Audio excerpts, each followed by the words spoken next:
हरे कृष्णा प्रभु दंडवत प्रणाम। हरे कृष्णा दंडवत प्रणाम। हरे कृष्णा प्रभु दंडवत प्रणाम। हरे कृष्णा प्रभु दंडवत प्रणाम।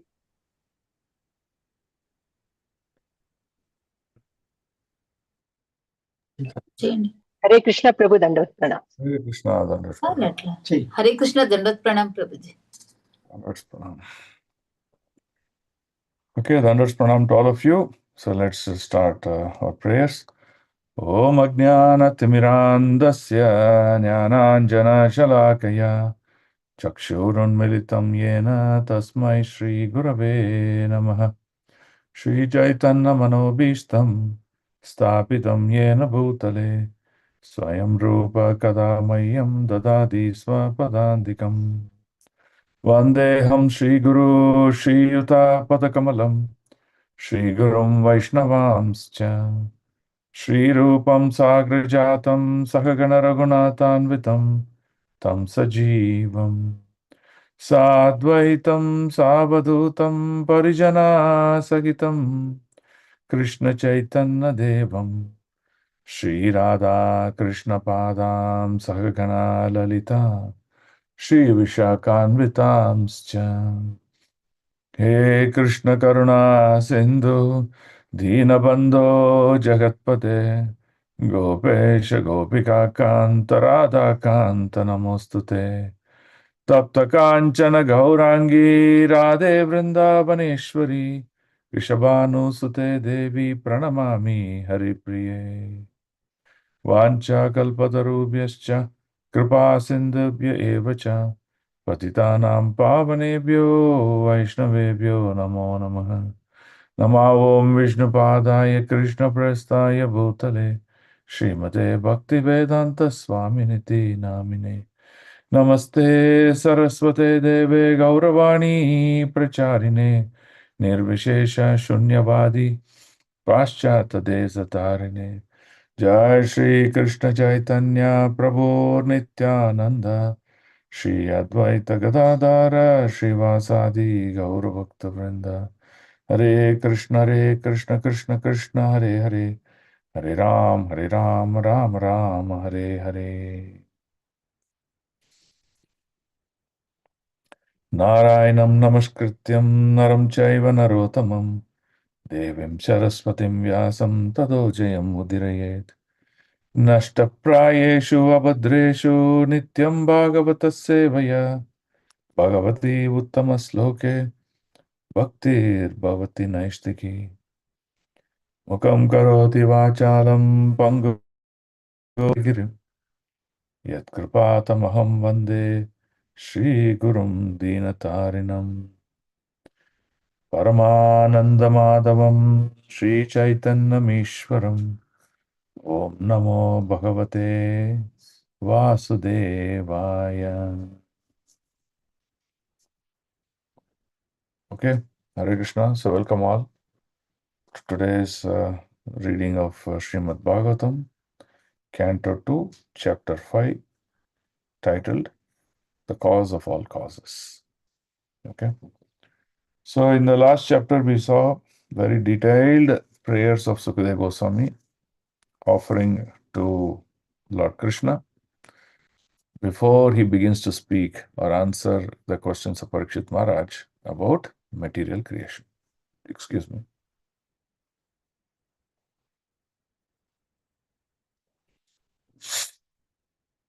So before answering material creation, he's going to talk about, he offered prayers to Supreme Lord Krishna. Then, coming to answering that question, he began with the conversation between Narada and Brahmaji. Now, Brahmaji created Narada Muni as his son. Now, Brahmaji did many things. So, for example, he created Manu so that the progeny can happen, right? So, why progeny needs to happen? So, when Garbhodaksha Vishnu is sleeping on the Garbha ocean, all the living entities who are seeking liberation or seeking enjoyment or seeking various whatever the desires are need to be given an opportunity so that they can practice bhakti and go back home, back to God. That's the whole purpose of creating this body.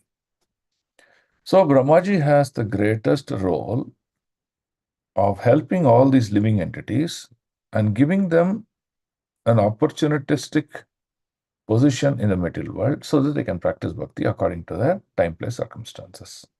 Desha, Kala, Vibhaga, which. So, while Brahmaji was trying to do that, he created many key personalities. For example, he created the four Kumaras to spread Ashtanga Yoga methods. For example, he created the Raudra so that the destruction can happen, as he is doing creation by himself. So like that, he created many personalities, but he created Naradaji so that bhakti can be transmitted throughout the world. So that's the purpose of Naradaji. So that's why you see each one of them. For example, Manu have a role. Prajapati, Daksha Prajapati has a role. What is a Daksha? He has to produce children and populate this world, right? So like that, everyone has been created with a particular purpose and a role. So whoever comes under the lineage of Naradaji, okay, so their role is to practice bhakti. Their role is to give bhakti to others, and so that the whole world can get liberated by practice of devotion to Lord Krishna. That's the whole point here. Okay, so that's the position of Naradaji. So now let's read Sloka 5.1 onwards. Narada Vacha Deva Deva Namastestu Bhuta Bhavana Purvaja Tad Vigna Vijanahi Yajnanam Atma Tattvam Nidarshanam. Translation. Narada Muni asked Brahmaji, O chief among the demigods, O firstborn living entity, I beg to offer my respectful obeisance unto you. Please tell me the transcendental knowledge which specifically directs one to the truth of the individual soul and the super soul. So he's basically asking, who's the soul, who's the super soul, what's the relationship between them, right? The inquisitive student, Atota Brahma Jignasa, must approach a qualified spiritual master. One cannot sit at home and keep on conceiving his own ideas. This is true, that is true. He has to approach a preacher to receive transcendental knowledge, and only by surrender. Right? Arjuna surrendered to Krishna to receive the transcendental knowledge. It is very important to understand. If Arjuna did not surrender to Krishna, Krishna would have never imparted transcendental knowledge. So, like that, we have to take great role models and we have to approach a spiritual leader and request for transcendental knowledge by the mode of surrender, not by any other mode. Submissive inquiries and service, only when they are pleased. Knowledge received by submissive inquiries and service is more effective than knowledge received in exchange for money. So Prabhupada is very clearly telling, when you pay money to get some knowledge, you get only information, you don't get knowledge. Vidyavadu Jivana. Perfect knowledge is the real life of a living entity. So, rather than paying money and asking for knowledge, one has to do menial service and with submissive attitude, inquire about the purpose of life, then he gets the correct knowledge. Money is not a factor at all. When money is exchanged, in exchange of knowledge, whatever may be the subject matter, then you see that does not become transcendental knowledge. That becomes more of a business or something like that. Okay, so by menial services, that has to be done. Okay. A spiritual master in line of disciplines from Brahma and Narada has no demand for dollars and cents. A bona fide student has to satisfy him by sincere service to obtain knowledge, to understand who's the soul, who's the super soul, and what's the relationship that exists within them. All right? So tadvidi pranipatena pariprashnena sevi. Okay. 5.2. Now Naradaji is asking 6 important questions to Brahmaji. Okay, now let me take my notes.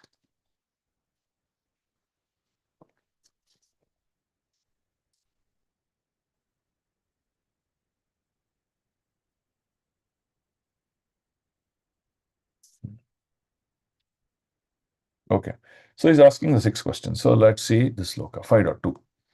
Yad rupam yad adisthanam yatah shrishtam idam prabho yat samstam yat param yatcha tat tattvam vadatatvatah. Now let's look at the meaning of these things. My dear father, please describe factually the symptoms of this manifest world. Symptoms here refers to characteristics. What is characteristics? What are the qualities? Why this? Why that? Why this is red in color? Why this green color? Why this is happening now? Why not before? Why later on? Like that. It's called characteristics. What is its background? That means for anything to happen, there must be a reason behind it. Right? So for example, now it is winter season. There must be a reason behind it. Why is winter season? From a general understanding, we say the sun goes to a farther distance from the earth because of the drop in temperature. It cools down. It's winter. Something like that. That means there's a reason, right? So he says, what is the background? What is the reason behind all these things? Okay. Then how it is created? How is it conserved? And under whose control is all this being done? Okay. So what is the 6th question? Yadrupam. Yadrupam means, oh my Lord, here Naradaji is asking Brahmaji, my father, please tell me, what is Yadrupam? What is the factually the symptoms of this manifest world? What are the characteristics of this manifest? So Rupam, one time it means form, but Rupam also means characteristics of this. So in the current context. Okay. Yet Adhisthanam. So Adhisthanam means what is the background? So we discuss about background. Then Yataha Shrishtam. Shrishtam means created. Who created this? Right? How is this created? What are the steps in creation? So if you go to a laboratory and then ask, how do you get to these things? They'll say, hey, these are the prescriptive guidance. Go for 1, 2, 3, 4, 5, 6 steps. It's created. So he's asking, how is this created? Okay. Then he's saying, yat samstam. Yet samstam means, here it is used the word samstam means it is said it is conserved. But conserved means, what is the context is,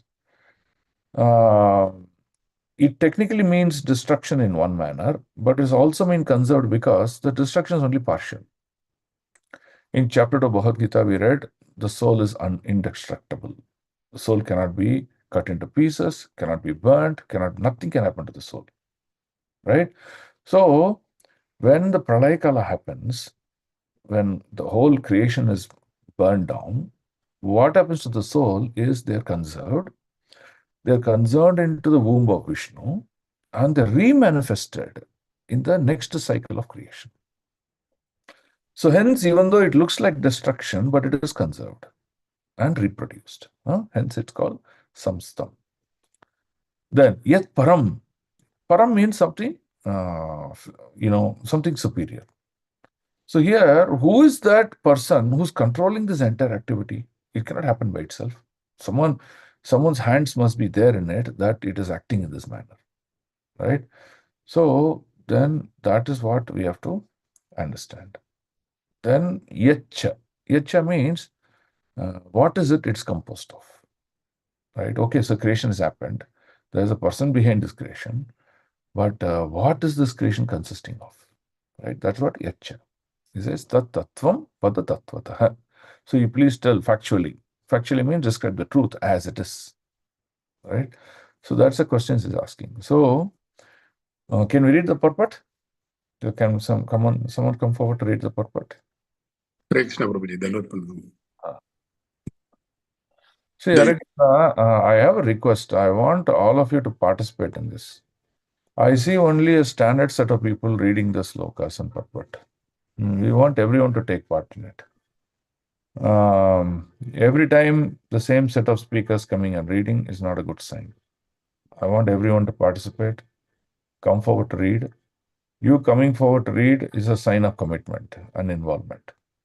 Staying away, aloof, not reading, not asking questions is not the right participative mode. Okay. So that is the first request. Second request, also people who are regularly reading should give way for others. Oh, I took turn last time, let others take turn. So that's the real mode of Vaishnava. Vaishnava means helping others also to succeed. So we should become a good Vaishnava family, help each other to become successful. So that's the mood we should come up with. So who didn't take turns, come forward to read. Okay, thank you. Hare Krishna. Who's Hare gone? Krishna, Prabhuji, Pranam. Yes. Yes, Mataji, read. The enquiries by Narada Muni on the basis of factual causes and effect appears very reasonable. The atheists, however, put forward many self-made theories without any touch of cause and effects. The manifested world, as well as the spirit soul, is still unexplained by the goddesses atheist through Godless, godless. the godless Godless andre godless Devrella. atheist, Devrella. atheist through the medium of experimental knowledge. Although they have put forward many theories manufactured by their fertile brains contrary to such mental speculative theories of creation. However, Narada Muni wanted to know all the facts of creation in truth and not by theories.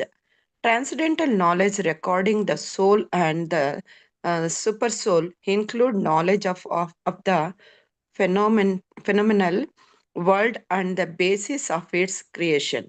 In the phenomenal world, three things are factually observed by any intelligent man: the living beings, the manifest world, and the ultimate control over them. The intelligent man can see that neither the living entity nor the phenomenal world are creations for chance. The Symmetry. Prabhuji, Symmetry. symmetry Huh. of creation and its regulative actions and reactions suggests the plan of an intelligent brain behind them.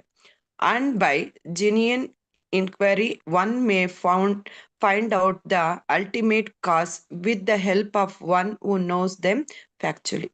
Thank you, Prabhuji. Hare Krishna. So first, you have to understand, every action there is a root. So for every reaction there is a root action. If you see a cause, there must be an effect. If you see an effect, you should know there was a cause, and that's why the effect is now. So that's what you have to understand. Without smoke, there is no fire. That's what you have to understand. First thing, that's what the logic of Shastra is trying to tell us, right? If someone is going through certain suffering, it is clearly there was a cause for it, and hence he's suffering. Just like that, someone will not suffer. That's what you have to understand. So if you go into the detail, even the smallest incident that happens in our life, there must be a cause for it. That's what you have to understand. And ultimately, if you look at this cause, there will be hands of the Lord in that cause. That's what the first profound theory of Srimad Bhagavatam. But science does not do that. Science just takes facts as actually saying that, okay, we'll assume and we'll start from here, and this is what it means, right? Because beyond that, they don't know how to calculate or how to understand because there's no transcendental knowledge. So this is the first thing. Now we'll come to transcendental knowledge. Now, the transcendental knowledge regarding soul and super soul includes knowledge of this phenomenal world and basis of creation. Why it's called phenomenal world? This world is really phenomenal. How is that the sun is so massive and not colliding with anything else? How is the sun is correctly doing its duty? How various planetary systems are being arranged and how they move around. So we have to really understand. How if something like this is phenomenally working, what must be the person behind this to make it happen? How powerful he must be, right? So that's what you have to understand from the point of basis of creation. Then, in this phenomenal world, three things are factually observed. Three things, most important. What are things? The first is the living beings. The living beings are the Jivatmas. Who are these Jivatmas? How they got into this material world? And what is that they are doing in this material world? Understanding their functions, understanding the position of their gross subtle bodies and the soul, and their activities is very, very important. Okay. Second is the manifest world. Manifest world is the Prakriti. Right? Why is this Prakriti? And why is this living entity is put into this Prakriti? Right? And what is the nature of this Prakriti? Right? That's what understanding. And third is the ultimate control over them who? Ishvara. That is Paramatma. So what is that Ishvara wants this Prakriti? What does this Ishvara wants with this Jivatma? Why did he create? What's the relationship? And what does he really want? That is what is the important thing. When someone thinks about this, he is considered to be intelligent. And the transcendental knowledge is the one that can help us to understand. Right? So that's what Prabhupada is writing in this purpose here. Okay. Let's go to sloka number 3.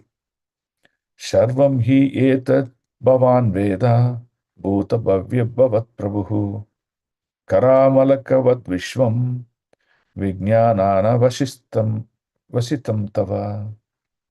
My dear father, all this is known to you scientifically because whatever was created in the past and whatever will be created in the future, whatever is being created in the present, as well as everything within the universe, is within your grip, just like a walnut. So here Naradaji is assuming that the cause of entire creation that we see is because of Brahmaji. And since Brahmaji lives for a very long period of time, so four yugas is called one Chatur Yuga, which is also called Divya Yuga. One Divya Yuga means 4 yugas put together. Okay. When 1,000 Divya Yugas like that happens, that becomes one day of Brahmaji. And like that, one more 1,000 Divya Yugas time period, one night of Brahmaji. Right? So that means 2,000 Divya Yugas constitute one 24-hour cycle of Brahmaji's life. Brahmaji lives for 365 days and he lives for 100 years. So this 2 Divya Yugas into 365 is 130, 730 Divya Yugas constitute one day of Brahmaji or one 24-hour cycle of Brahmaji. Okay, so 730 into 100. So 73,000 kalpas is constituted as one life of Brahmaji, right? 1 year of Brahmaji, then multiply into 100. Right? So that's what is the position of Brahmaji. Now, what happens when a person lives for a very long period of time? Various other living entities are living a short duration of time, and none of these living entities lived before Brahmaji was created. So Brahmaji is the first creator, first person to be created, and the last person to leave this world.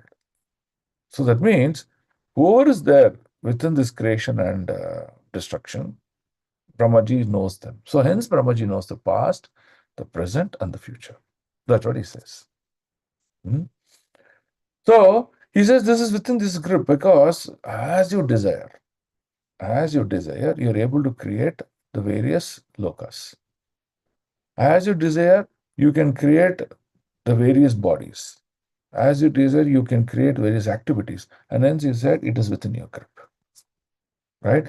Now here the only thing Narada Muni you should observe is he's assuming that there is no one supreme to Brahmaji. He is very powerful. He is like God and he's doing the whole thing. And hence he's making this statement. Okay. And you will see more statements he will make. And he will position Brahmaji as the root cause of creation. Now let's see what happens to that. Okay. Text 5.4. Yad vijnana yad adaro yad parastvam yad atmakaha ekaha shajasi bhutani bhutair evatma mayaya. Translation. my dear father, what's the source of your knowledge? He's asking, okay, good that you're the man who's doing all this creation, but how did you get this knowledge to create? How do you get the strength to create? Yad vijnano, where is this knowledge that is coming from? Right? Yad adaro. Yad adaro refers to who's giving you the strength, who's giving you the protection, who's giving you the shelter for you able to do it. There's a question. Why did he use the example of walnut? Okay, so for example, you see in the walnut, there is this actual walnut is within a shell.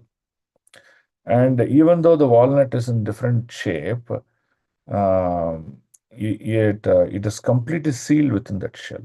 That means the walnut may little bit get free to move within, but it will be only within the shell. So the seed is completely control of the shell, and hence use it to tell that whatever may happen in this material world, it is under your grip. So he's just giving that analogy as walnut. Okay, the seed cannot come out of that walnut under any circumstances. Right? That's what he's trying to say. Okay. Now let's look at this meaning here. Under whose protection you are standing? Someone must protect you. No, for example, I'm being protected. You must also be protected. Who's protecting you? Then, under whose guidance are you working? Right? Is someone telling you what are the steps that you need to do? Is someone telling you these are the details of creation? Who's giving you that manual? Step-by-step guidance. Then he's asking, what's your real position? Are you the ultimate? Are you subordinate to someone? Or you're depending on someone? What are you doing? Then he's asking, do you alone create all entities with material elements by your personal energy? Is this material creation that is manufactured, ekah srijasti bhutani, is created completely by your personal energy? That means you are the possessor of all the energies. He's asking that question to Brahmaji. Now, why is he asking that question? Even though Naradaji knows the whole thing, he's asking this question for the welfare, for the knowledge of all the living entities later on. Otherwise, people will conclude, oh, Brahmaji is the cause of all causes. Okay? Let's read this purport. As such, he could understand that there was someone else superior to Brahmaji who invested Brahma with the power of creation. Therefore, he asked this above questions. Right? So, why does he ask this question? Because he saw, before Brahmaji does this creation, he offers prayers. He does meditation. If he's offering prayers, prayers are offered to someone, not to someone junior, but to someone superior. So, if he's offering prayers, then who's that superior? And is he the source of your drawing power? So, he wants to know clarifying questions. If he's meditating, who's he meditating on? You don't meditate on your own self. You don't meditate on someone who's below you. You meditate on someone superior to you. So hence he's asking, who's the cause of your power? From whom that you are able to do this powerful creation? Okay. So that is sloka number 4. Now let's look at sloka number 5.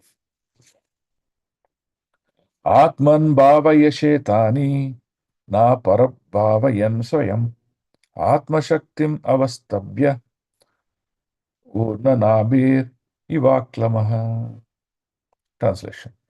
As the spider very easily creates a network of its cobweb and manifests its power of creation without being defeated by others, so also you yourself, by employment of your own self-sufficient energy, create without any other's help.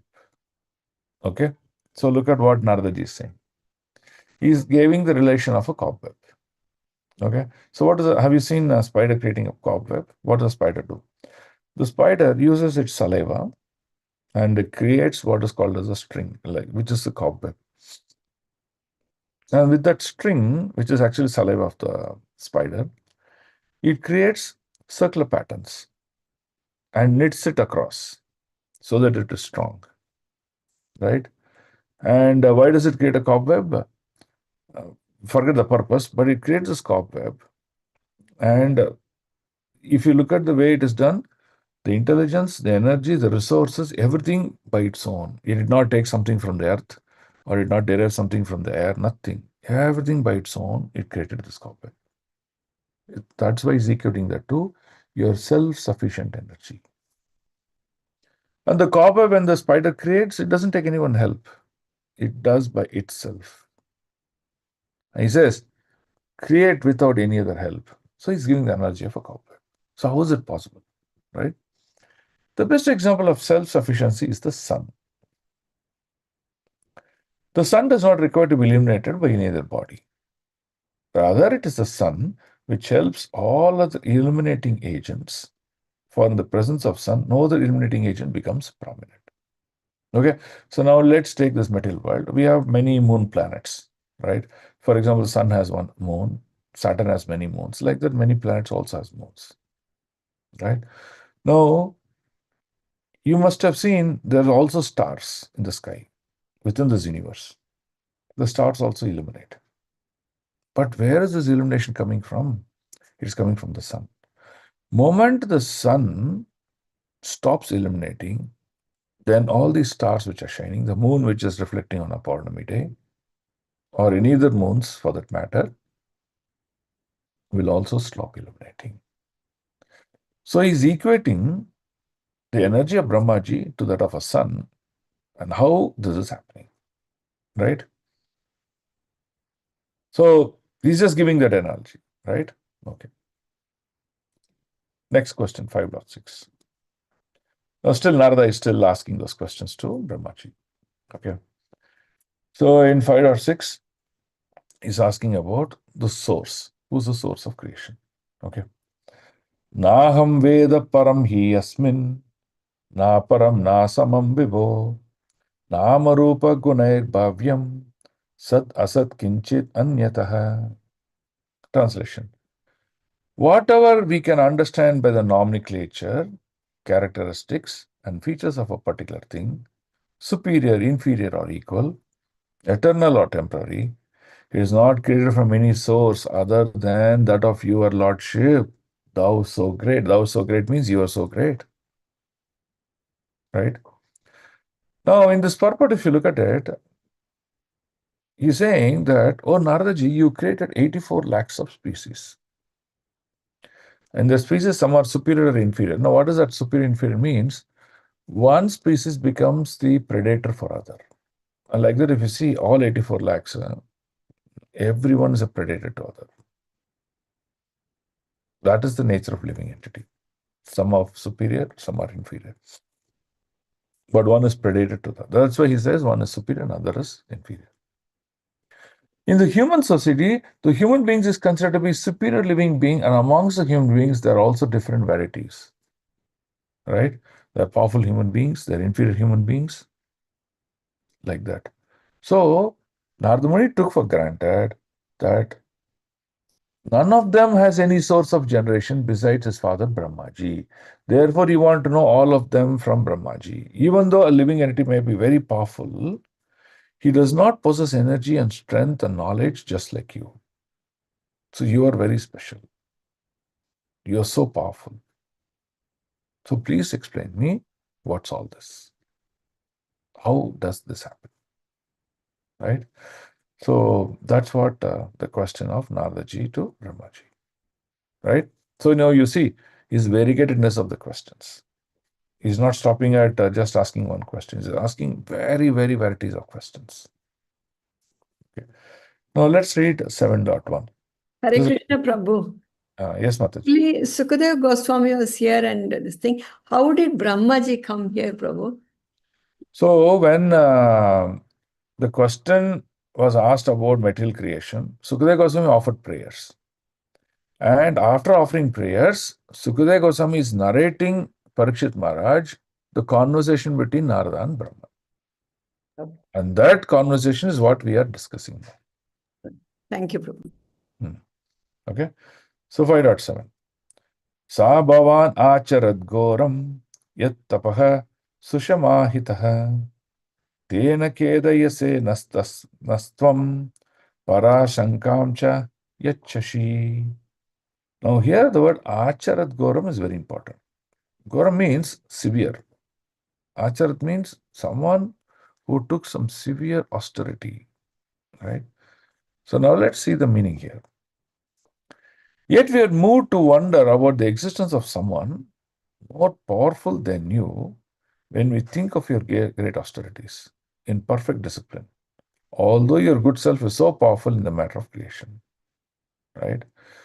So he's asking doubts about someone powerful than you. Should be there because when you're doing tapaha, when you say acharam, achar go, when he says acharat goram, why is that you're doing austerities? You do austerities to please someone. You do austerities to achieve someone higher than you. So why is that you're doing? So please explain, right? So now he's explaining this purport. Okay, can someone read this purport? Hare Krishna, shall I read Prabhu? Read, Mataji. A purport by Srila Prabhupada. Jai Srila Prabhupada. Yeah, sure. Following in the footsteps of Sri Narada Muni, one should not blindly accept his spiritual master as God himself. A spiritual master is duly respected on a par with God, but a spiritual master claiming to be God himself should not once be rejected. Narada Muni accepted Brahma as the supreme due to the Lord Brahma's wonderful acts in creation. But doubts arose in him when he saw that Lord Brahma also worshipped some superior authority. The supreme is supreme and he has no worshipable superior. The Ahangraho Ahangraho pasita. Ahangrahoposita, or the one who worships himself with the idea of becoming God himself, is misleading, but the intelligent disciple can at once deduct that the Supreme Lord does not need to worship anyone, including himself, in order to become God. Ahangara Hoposana may be one of the process of transcendental realization, Realizing.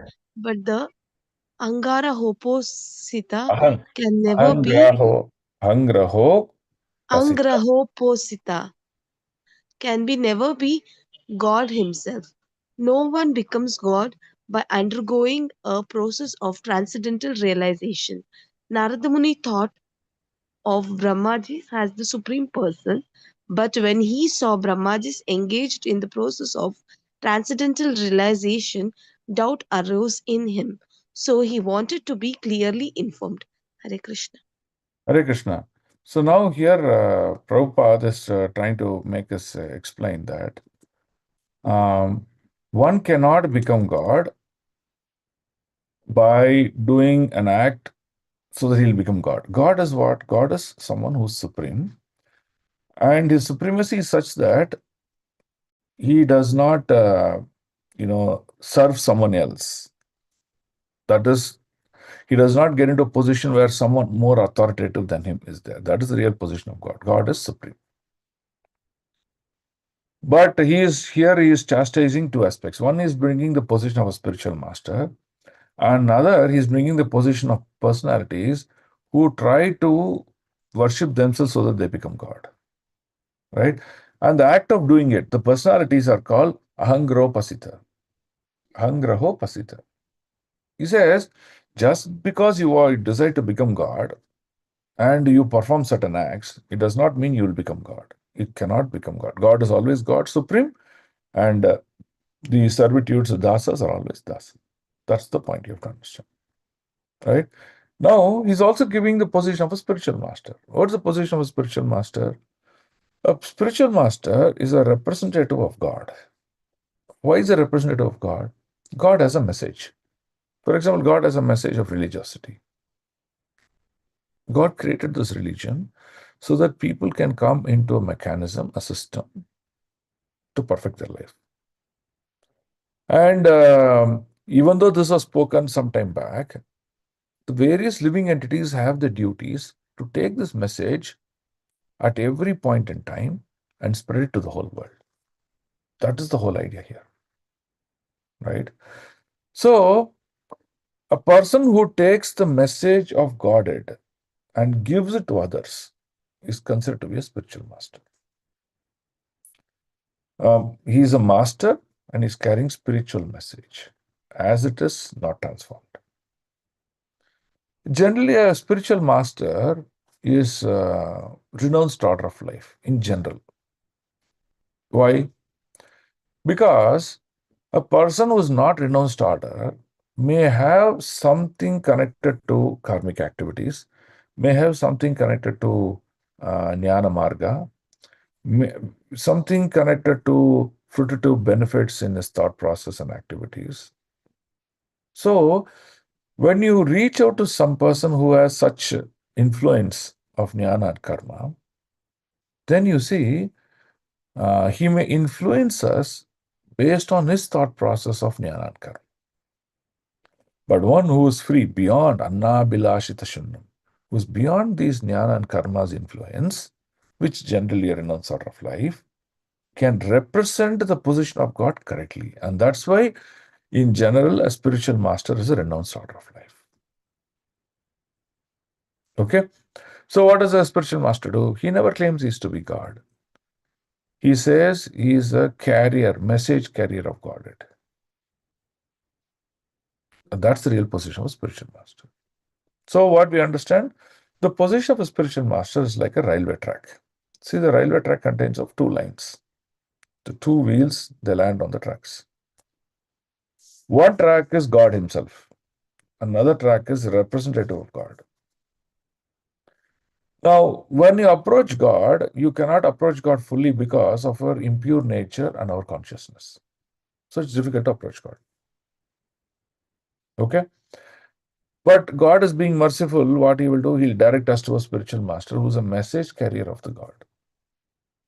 So that means by developing a desire to know about God and developing a desire to worship God, the God sends a messenger and makes us to connect to that messenger. And that messenger is called spiritual master. Now, what spiritual master does? He gives you more detailed descriptions about God. We read in the first sloka also. What does the first sloka say? It said that one who approaches a spiritual master with submissive inquiries and a servitude attitude, to him that greater knowledge is imparted. So that means when we approach a spiritual master, he indirect gives us the knowledge of Krishna, gives us the method and means to worship Krishna, and sends us back to God. Okay, that's the role. It's a cyclic role. Someone develops a desire to worship God, the God knows him, connects him to a spiritual master. The spiritual master gives him all the details, regulates his principle, regulates his life, and sends him back to God. This is the role between God and spiritual master. So when we understand this, then you see our bhakti increases like anything. So hence, why I equated that to a railway track is because the worship of God, worship of spiritual master to be together. You cannot say, I don't want spiritual master to worship God directly because God cannot interact with us because of our purity. So that means we'll never know the truth. Okay, I'll just worship the spiritual master. In that case, what happens? If you don't understand the position of God, the relation between soul and super soul, then what you will do is you will offend by concluding the spiritual master as God. That's why you see today many worshippers of Shirdi Sai Baba, they conclude himself to be God and the life ends there. Or any other cults for that matter. So this is what you have to understand. So hence, it's a railway track because the worship of spiritual master and God go together parallelly, and one cannot exist without the other. In a railway track, if you take off one track, the train will fall and collapse. That's it. So there's no existence. That's the key here. You have to understand. Okay. Krishna, very nice quotation was there from Prabhupada that every day we get, no, Prabhu. In that, Prabhupada says, if somebody considers that Krishna is my guru, he is my teacher. So what happens later on when he becomes a preacher, then he becomes God himself. That is correct, he says. Excellent, excellent. Yeah. So if Krishna is Guru, now I became Guru, so I became Krishna. Right? Very dangerous. Okay. So that's what you have to understand. So the understanding the position of spiritual master and God should be understood. Now, Naradaji is positioning Brahmaji as a spiritual master. He's not even positioning, he's just asking, is that someone supreme beyond you is there? Please impart this knowledge. And hence, you see, but when he saw Brahmaji engage in the process of transcendental realization, doubts arose him. So you want to clearly be informed what is your position. Are you a spiritual master? Are you God? So who's Brahmaji? Is he God or spiritual master? Spiritual master. Spiritual master. Yeah, in one sense, he's a spiritual master. He may do a great activity of creation, but still he's a spiritual master. Okay, very good. So,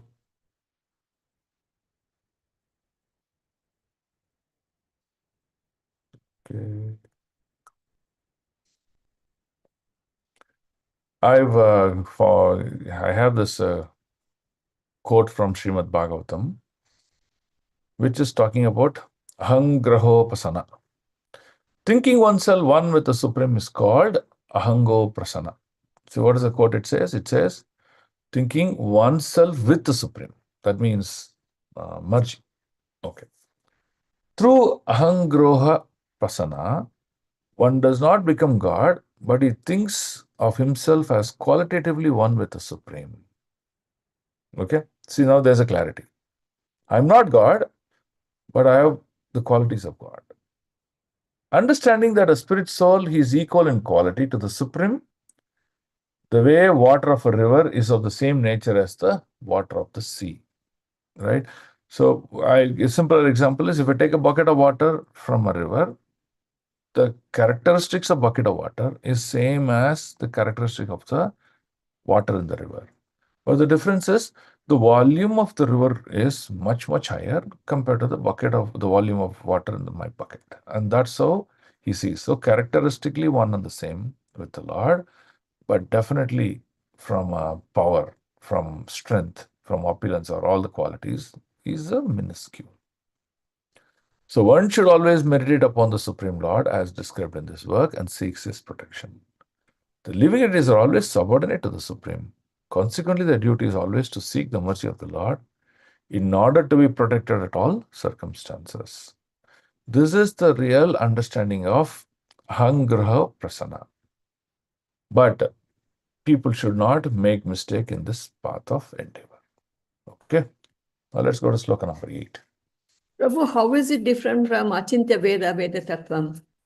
See, Achintya Veda Tattva is different. So, for example, Lord is simultaneously one and simultaneously different, right? So, for example, Chaitanya Mahaprabhu is the best example we can give here, right? See, Chaitanya Mahaprabhu is Lord, but simultaneously he is demonstrating the quality of devotee. So, you may be confused. How?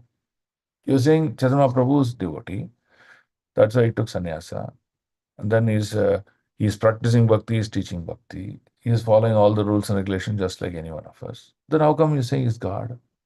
See, simultaneously he can do both. Both qualitative nature he'll demonstrate, right? And which can be contradictory also, right? So that's called Achintya Veda, Abheda Tattva. But that is not connected to this. Clear, Mataji? Yes. Okay. 5.8.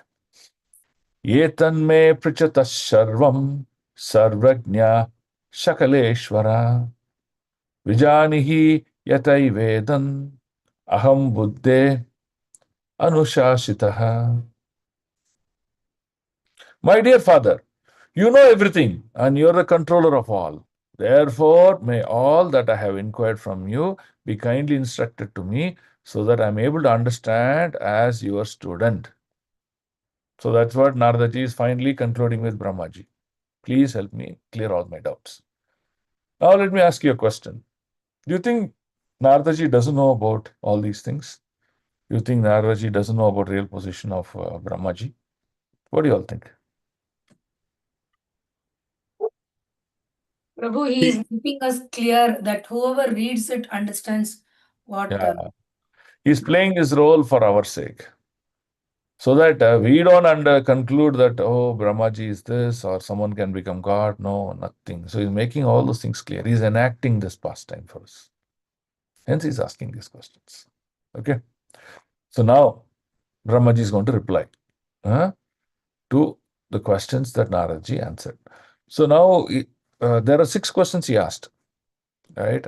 Who's the creator? Who's the Kansa? Who's the destroyer? Like that, he asked 6 questions, right? So that he will answer from the 14th sloka onwards. But until 13th sloka, he is going to establish his position. That's what we're going to do. Okay. So 5.9. Brahmovacha samyak karunikasjedam vastate vichikitsitam yat aham chodita saumya bhagavat virya darshane.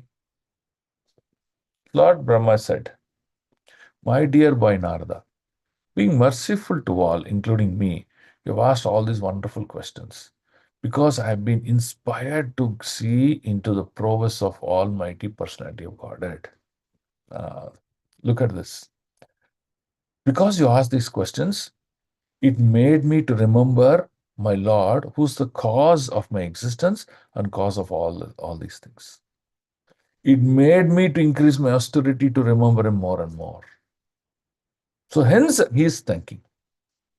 He is thanking Naradaji. So that means you always see Sukadeva Goswami glorified Parikshit Maharaj for asking wonderful questions, correct? He thanked him because your questions are going to become great answers to the people in this world. Shaunaka Rishi glorified the sages of Naimisharanya. Sorry, Suta Goswami glorified Shaunaka Rishi, who's heading the sages of Naimisharanya, telling that your question is so glorious, and then he glorified them for asking such wonderful questions. Maitreya glorified Vidra for asking such wonderful questions. Bhishma Dev glorified Yudhishthira for asking those wonderful questions. So you see, when a good conversation, when a good intelligent questions is asked, it is the nature that the speaker thanks, saying that, yeah, your question is going to be the cause for me to educate the world. That's why he is trying to speak about it here. Okay. So now let's look at, so that means what we can understand is, one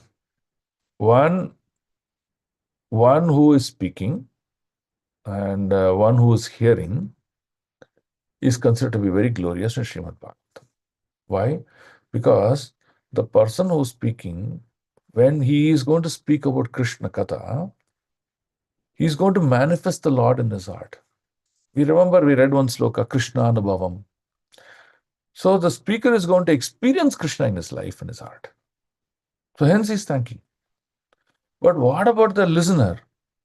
The listener is also thanking because if just by you narrating this and me hearing this, my heart is going to be purified. How many slokas are there? Srimad Bhagavatam, Canto 1, Chapter 8, Kunti Marani prayers.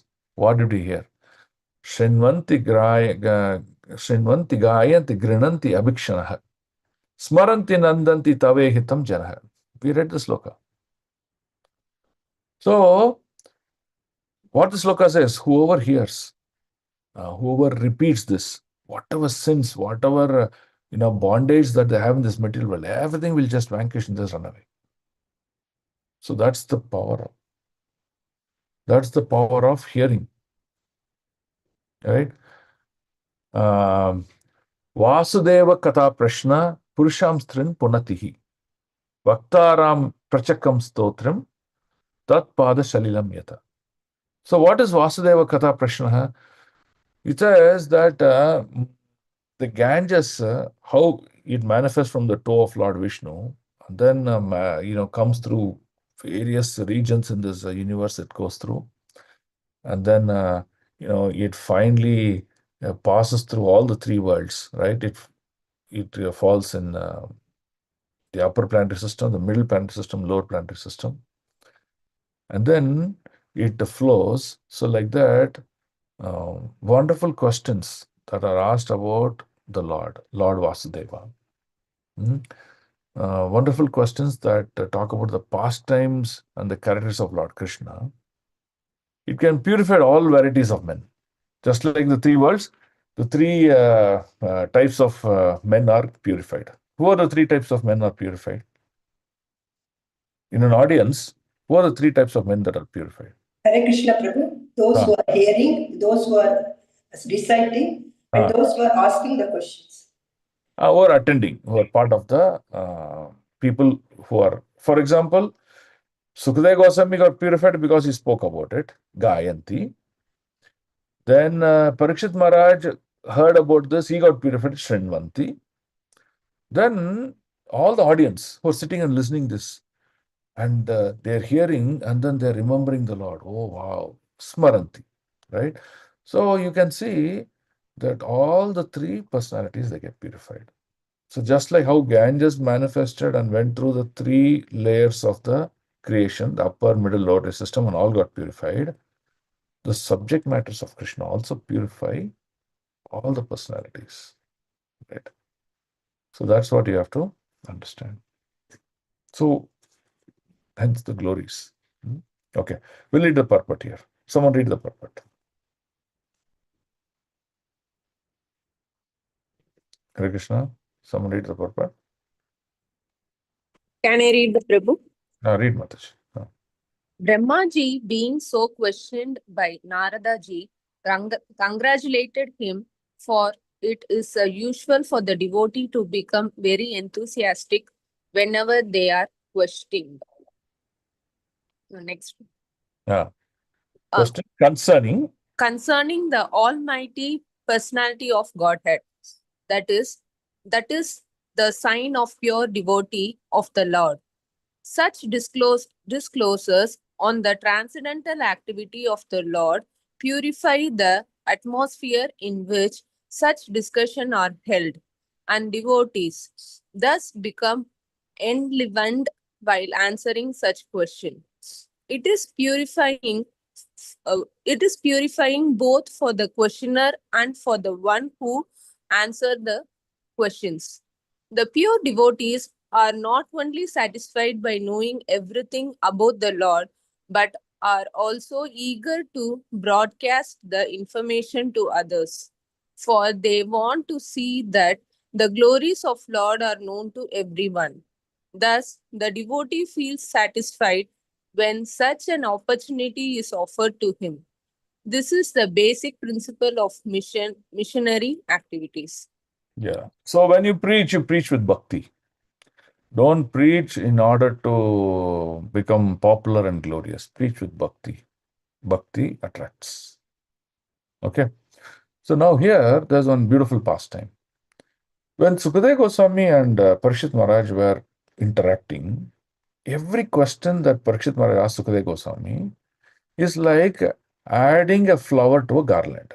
Now, Sukadeva Goswami is making garland. What's the making garland? He's making garland of Srimad Bhagavatam, which consists of many, many, many flowers.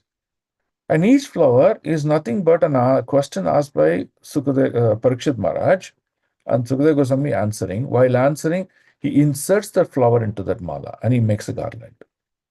So, if he's asking 100 questions, then 100 flowers into the mala, and this mala of Srimad Bhagavatam is getting ready. And this mala is called Kirti Mala.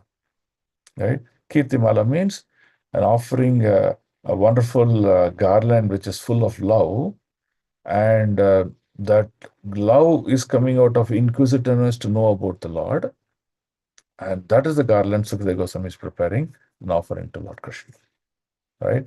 So then you see the hearer, the speaker, the audience, they all become glorious just by getting participated in this. Okay. Okay, so let's go to the next one, 5.10. Nan ritam tava chapi yata mam prabravishibo avijnaya paramatta yetavatvam yatohime. Translation. Whatever you've spoken about me is not false. Now Brahmaji is telling to Narada. Because unless and until one is aware of the personal Godhead, whose ultimate truth beyond me, one is sure to be illusioned by observing my powerful activities. Yeah, he says, which is very true. Because people see, hey, what creation Brahmaji does. Look at the way he's doing it. Just by reciting a mantra, so many things are just manifesting. So people will get bewildered about Brahmaji. But I am not the cause of it. You should know the ultimate truth. Just because you're asking this ultimate question, the ultimate truth can be revealed. Right? So here also some nice logic is there. So can someone come forward to read?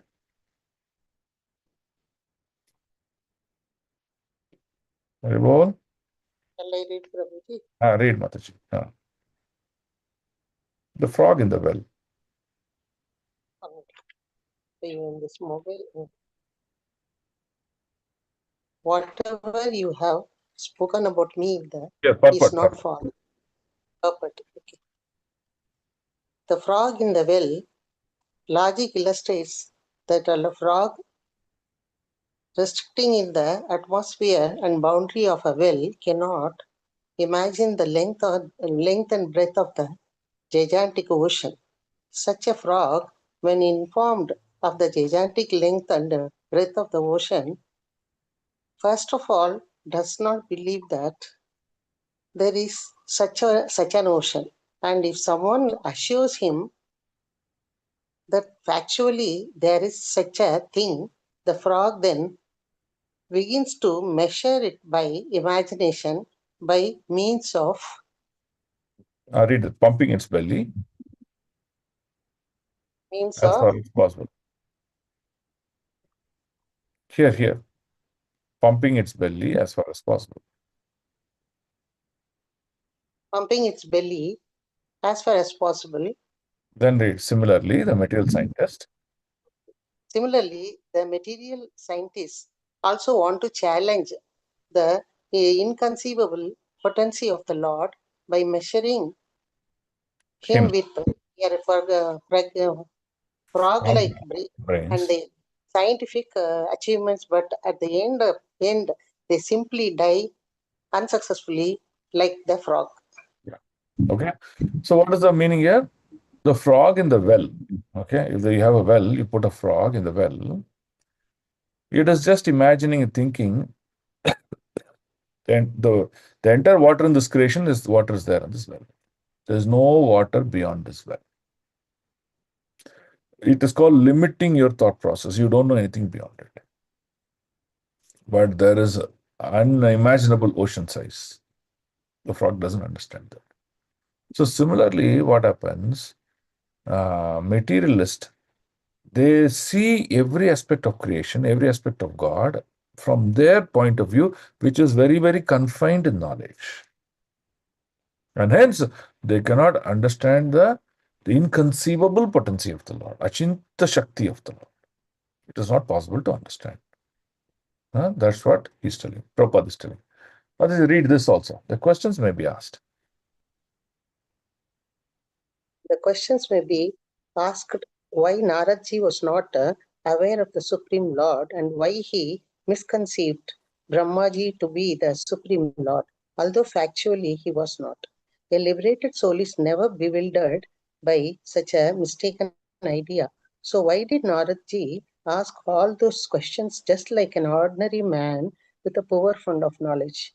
There was such a bewilderment in Arjuna also, although he is eternally the associate of the Lord.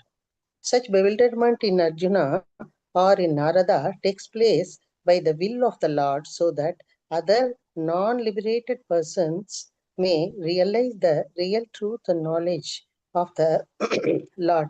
The doubt arising in the mind of Narada about Brahmaji becoming all-powerful is a lesson for the frogs in the well, that they may not be bewildered in misconceiving the identity of the personality of Godhead. Godhead. Even by comparison to a personality like Brahma.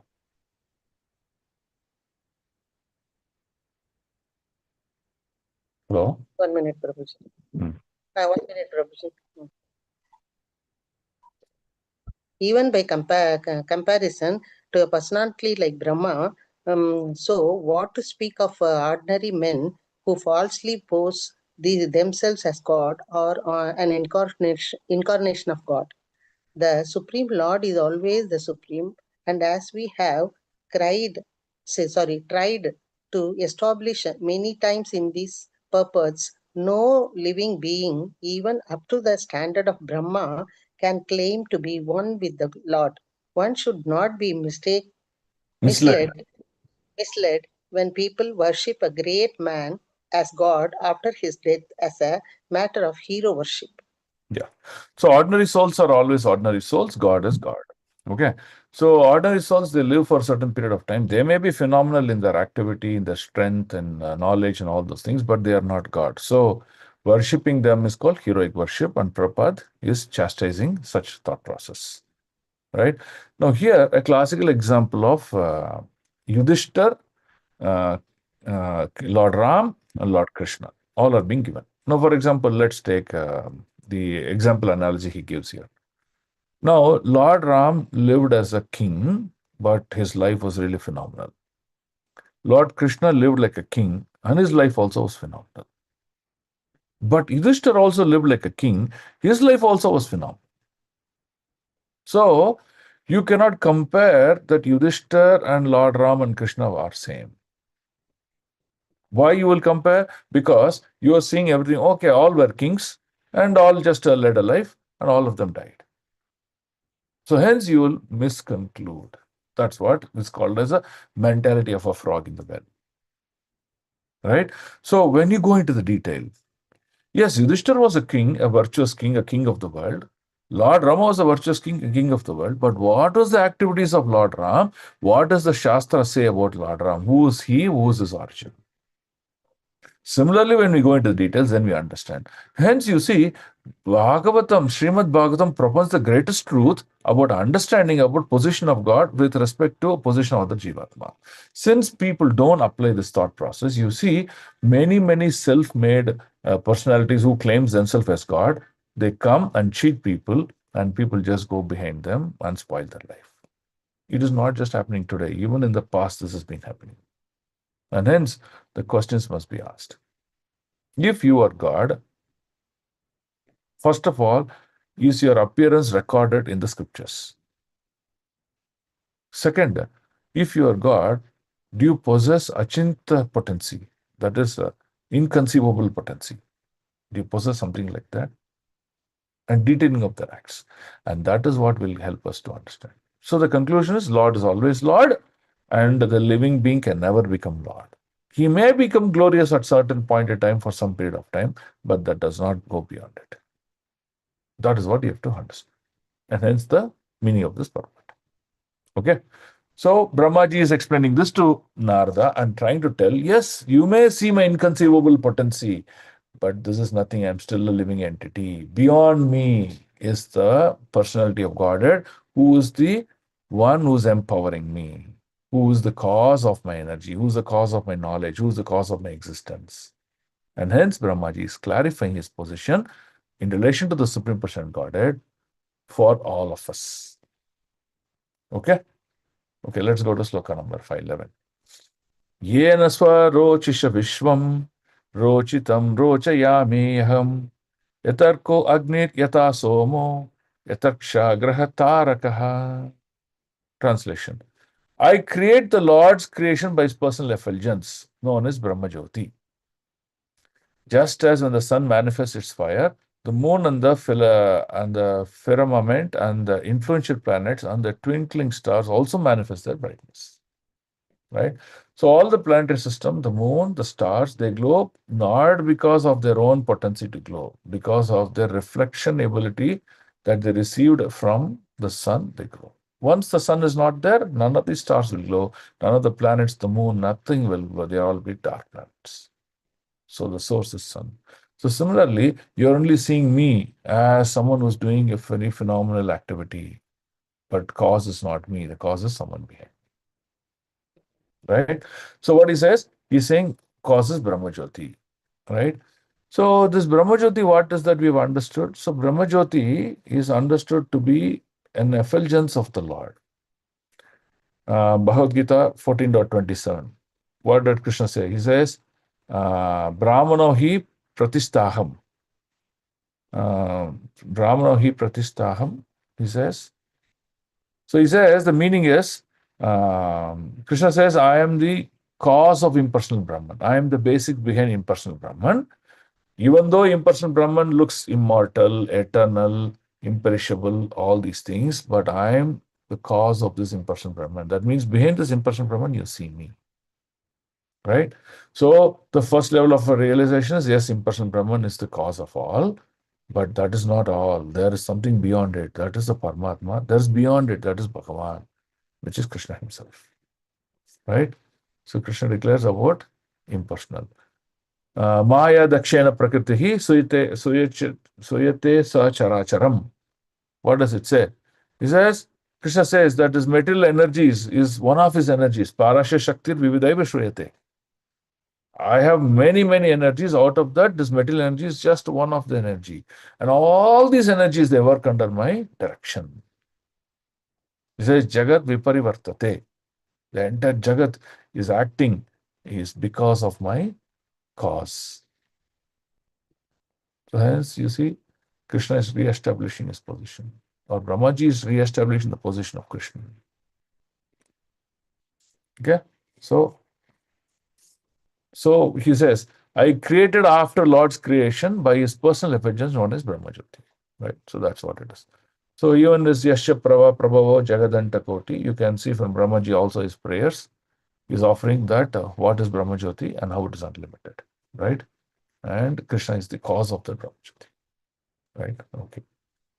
So you can read that. So we'll just do the sloka number 12 and 13 because this will conclude the first part of the creation question. Just it'll take 5 minutes. We'll finish both. Okay. 5:12. Tasmai namo bhagavate vasudevaya dhimahi yan mayaya durjaya mam badanti jagadguru. I offer my respects, my obeisances and meditate upon Lord Vasudeva, the personal Godhead, whose invincibly potency influences them, the less intelligent class of men, to call me the supreme controller. Okay, so he says less intelligent people who do not know this, they call me supreme controller, but I am not. I offer my respects and obeisances to Vasudeva, right? And then even in Brahma, he says, Ishvara Parama Krishna Sachidananda Vigraha. Anadir Adir Govinda. Anadir Adir Govinda means he is ultimate cause of all causes. Sarva Karana Karam is ultimate cause of all causes. And he is the primeval Lord. Anadir, Adi, first primeval Lord Govinda. There is no one beyond it. Right? Now, can someone read this yellow? This highlight? It's also very nice. Hare Krishna. Hare Krishna Prabhu. Read Mataji. Brahmaji is conscious of his actual position and he knows how less intelligent persons bewildered by the illusory energy of the god whimsically accept anyone and everyone as god.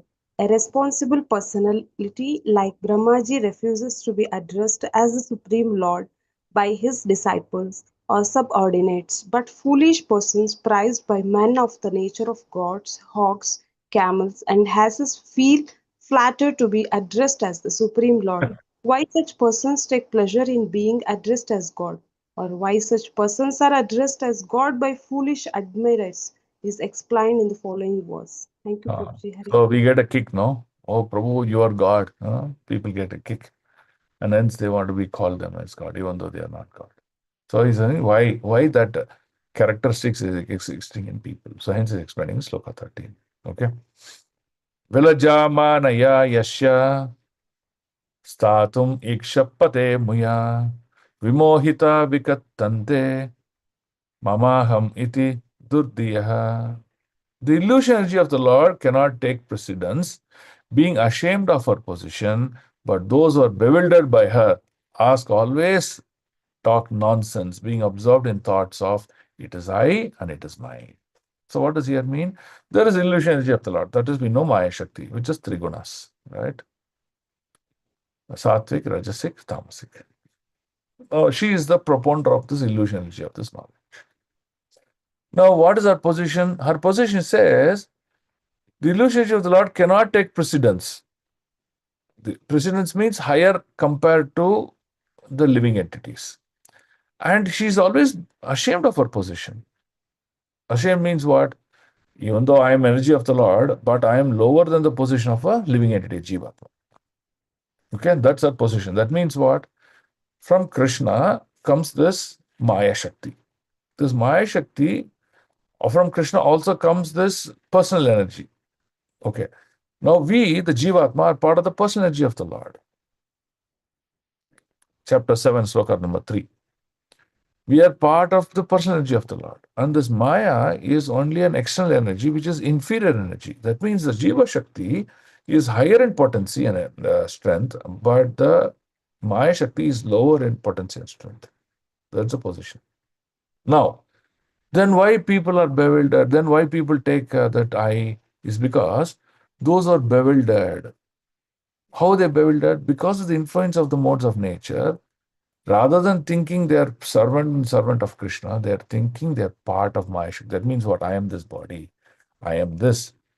This material world, various elements is mine. I am the possessor, I am the controller, I am the enjoyer. When they think like that, even though Jiva is in a higher position than Maya Shakti is able to take higher position to control the Jiva. So, it is that knowledge. It is the knowledge of not understanding their position relationship to the Lord. It is that lack of practice. It is that attachment to the various elements of the material world that people suffer bondage to this the illusionary energy of the Lord. That is the key. Right? So this purport I will read because there's something that I want to explain here. The invincible power deluding energy of personality Godhead, which is Maya Shakti, or the third energy, representing nescience, it represents ignorance. Ignorance of what? Ignorance of who I am, then ignorance of my relationship with the Lord, and ignorance of Krishna. It gives all these ignorance to me in a sense. Can bewilder the entire world of animation. You know what's animation? Animation, is it true? It's not true. Like we have Tom and Jerry, right? They keep coming, fighting. We have nice fun enjoying it. But is it true? No, it doesn't happen. But we feel it's real. That's why it's called animation. But still, she is not strong enough to be able to stand in front of the Supreme Lord. Nescience is behind the Supreme Person of Godhead, where she is powerful enough to mislead the living entities. And this is the primary symptoms of the living beings bewildered. And what they do, they talk nonsense. What nonsense they talk? They talk about nonsensical talks are not supported by principles of Vedic literature. The first grade of nonsense talk is, it is I. I am the doer. I am the cause of this. I am intelligent. Everything about I. Everything about my possessions. That is, it is mine. A godless civilization is exclusively conducted by such false ideas. And such person, without the actual realization of God, accept the false God or falsely declare themselves to be God.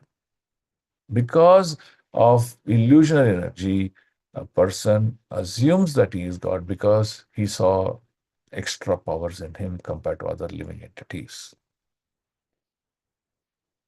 Because of nescience, he calls himself as God. A real spiritual master who's an order carrier of the Lord will never call himself a God. He'll always call him a representative of God or a representative of his senior spiritual master. That is what it is. So, falsely identifying ourselves is the cause of miseries. And hence, Brahmaji is trying to explain that in context to the question of what Narada Muni is asking, hey, you concluded that I am the God and you glorified me, but I am not God. And he's telling the reasons why people conclude like that is because of that bewilderment. Okay? First is they get bewildered because of illusion energy. Second, they accept that illusion energy is an energy superior to them. And third, they would say, it is I, it is mine, and completely falls into, spread into the nescience. And that's why the cause of failure or the cause of suffering in this world. So that's what Brahmaji is trying to explain to Narada. Okay. So I will stop here. and let me know if you have any questions so that we can try to answer them. Prabhu, I have Hare Krishna Prabhu. Yes, Mataji. I have two questions, Prabhu. One is the garland of glories about the Lord is much better than the flower garland, even though each flower is waiting to serve the Lord, no, Prabhu? Or is it same? No, it's an analogy. Kirtimala is an analogy. Kirtimala means, you know, if you look at the previous chapter, we saw many prayers offered by Sukadeva Goswami to the Lord. He says, Tasmai Subhadra,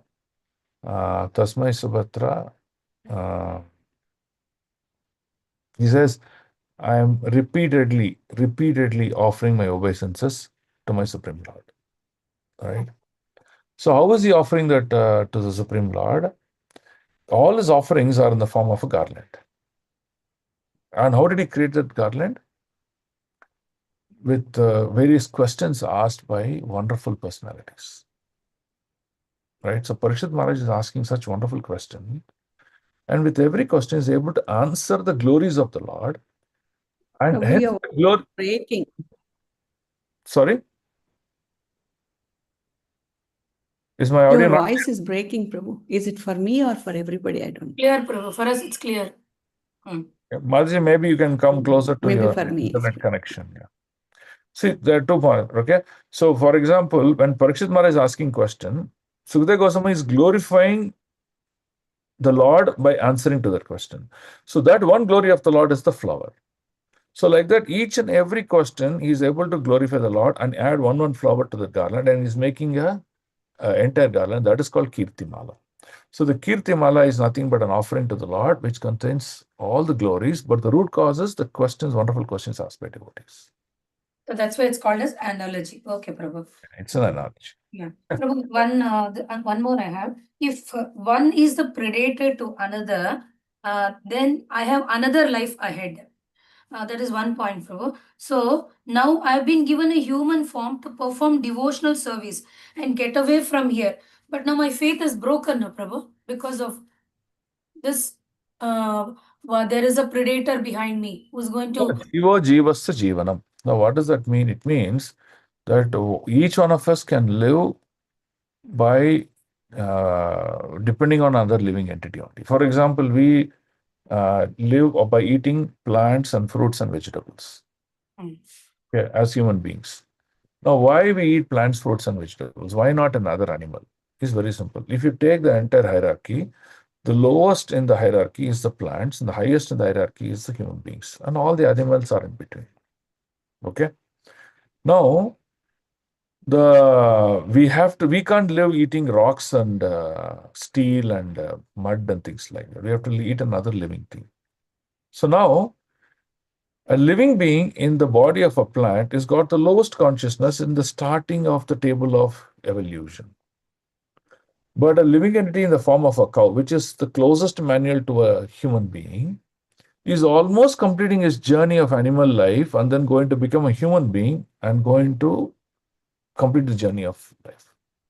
So the Shastra says that the human being should depend on the lowest consciousness, which is a plant and animal, and survive on it. Okay. Thank you, Prabhu. Okay. Hare Krishna. So that's the understanding. Thank you, Prabhu. Hare Krishna. And hence, you see, Prabhupada sometimes will say, okay, if you are in a very, let's say, icy area, in a desert area, things like that, if you don't get plants and fruits and veggies, the next you can just accept in the next highest in the table, that is acoustic, you can eat fish, but nothing more. Right? Okay. So that's why he says like that. Thank you so much, Prabhu. Hare Krishna. Hare Krishna, Prabhu. Yes, Mataji. No. Two doubts. First, you mentioned the sloka number, Canto 1, Kunti Maharani's prayer. No? Yes. In Canto 1, chapter 8. What is the sloka number, Prabhu? Sloka, it is Canto 1, chapter 8 is Kunti Maharani prayers. It may be, see, our prayer started after 12. Wait, I will check, Mataji.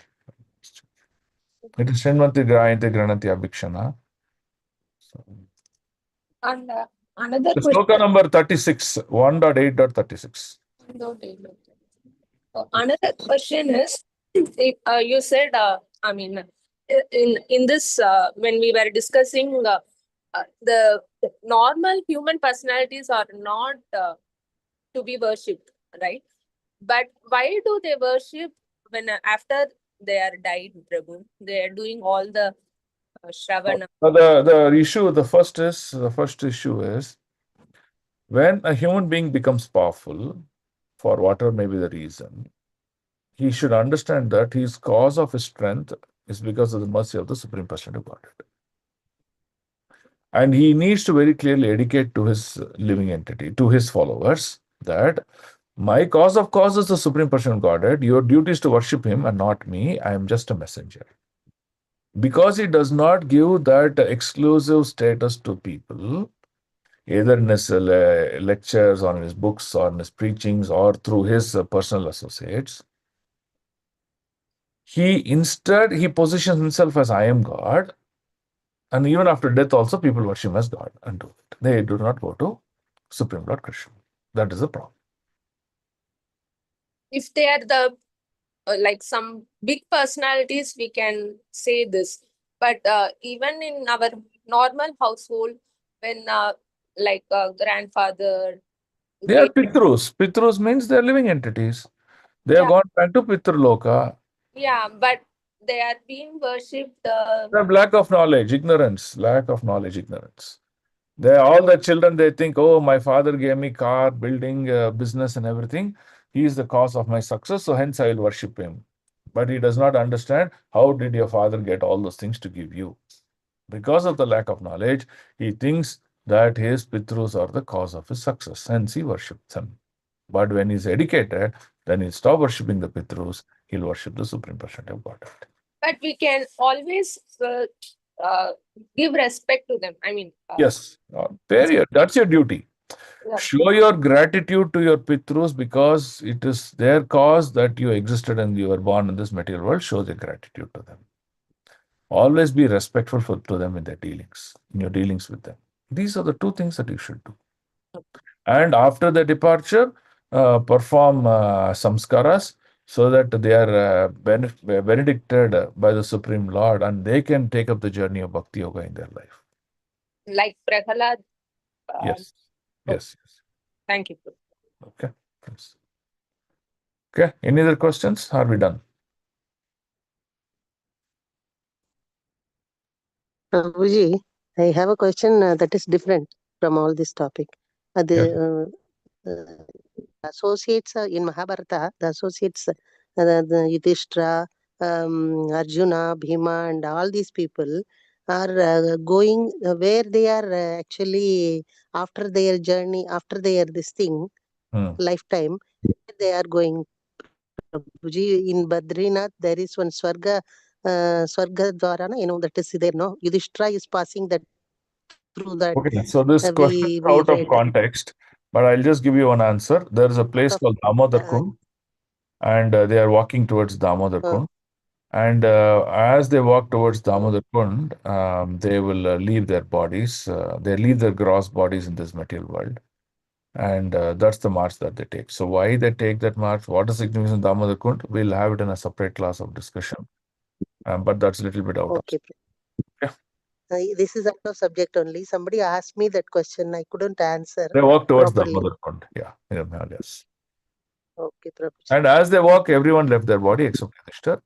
And no, what the question was, they are associates of Krishna and they all came along with him to play the Mahabharata, this thing, the whole this thing, Mahabharata episode. Then after the leaving their body, gross body, where do they go? They did not go to Goloka. Why they are going to Swargaloka? Why they are going to Swargaloka? Okay. They went back home, back to Godhead. But the narrations in Mahabharata you see is to make us understand that what happens to us after we leave the body. Okay. Where all we complete our journey after we leave the body. So that's why those narrations are being dealt. But actually, they are eternal associates of the Lord. Arjuna is eternal associates of Krishna. He will always go back home, back to Godhead. Okay. They all gone back to Godhead, only Goloka only. Yes. They are eternal associates, Mataji. They are not That's sadhana siddhis, they are nitya siddhis. yes. That is what the question was. That person asked me.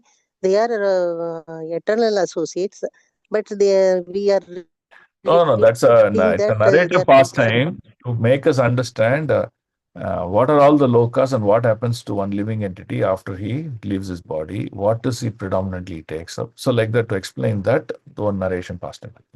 But okay. there are eternal associates, they go back home. Okay. Thank you, Prabhu. Hare Krishna. Okay. Thank you. So we'll stop the class here today. So in the next class, we'll continue from sloka number 14. Grandhara Srimad Bhagavatam ki jai, Srila Prabhupada ki jai, Jai. jai Nitai Gaur Prema, Hare. Pancha Kalpatarubhyascha, Kripa Sindhu Vyevacha, Patitanam Pavanebhyo, Vaishnavebhyo Namo Namah, Ananta Koti Vaishnava Vrinda ki jai, Vaishnava Thakur Srila Prabhupada ki jai, Om Tat Sat. Thank you, Hare Krishna. Hare Krishna Prabhu Dandavad Hare Pranam. Krishna Prabhu, Dandavat Pranam. Prabhu Dandavat Pranam. Hare Krishna, Prabhu. Thank you very much. Dandavat Thank you, Pranam. Prabhu. Hare Krishna, Dandavat Pranam. Hare Krishna, Dandavat Pranams, Prabhu. Thank you very much. Hare Krishna, Dandavat Pranam, Prabhu. Thank you so much, Prabhu. Hare Hare Krishna, Krishna, Dandavat Pranam, Prabhu. Hare Krishna, Dandavat Pranam.